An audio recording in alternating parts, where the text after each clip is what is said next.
Hello friends, hope all you are doing well. So today we are going to learn about some new tricks on Bevel. So let's take a model. I'm pressing Shift A, Mesh.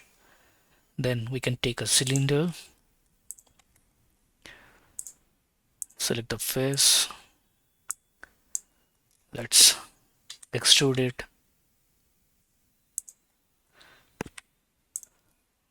Then we'll select a particular edge, which one you want to do the bevel. Then you can press Ctrl B for bevel. Then just drag your mouse so it will create a bevel for you.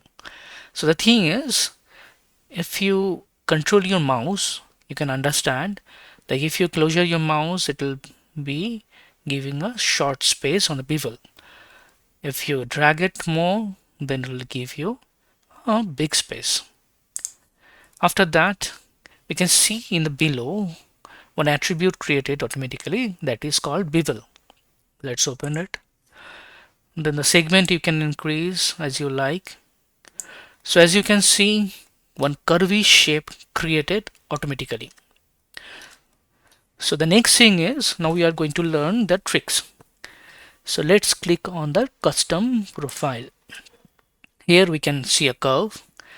So in the top, one preset button is here. You can click here and we'll go one by one. Let's click on the steps.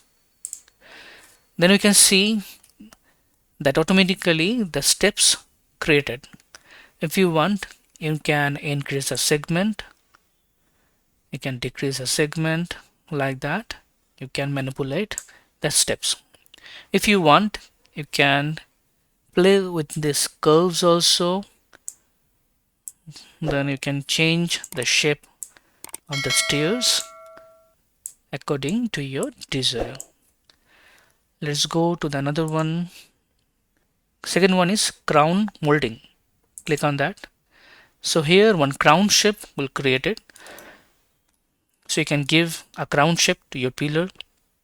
Here also, if you want, you can change the shape if you want. Then we have another one, that is cornice molding. Click on that cornice molding. So then we got a different shape for our pillar. And the last one is support loops. So here we can get a round kind of shape. Here also you can define the shape. You can play with that curve. You can give any shape you like, then you will get your desired result. So if you have any doubt on that, kindly comment on the comment box. Thank you everyone. Sign off.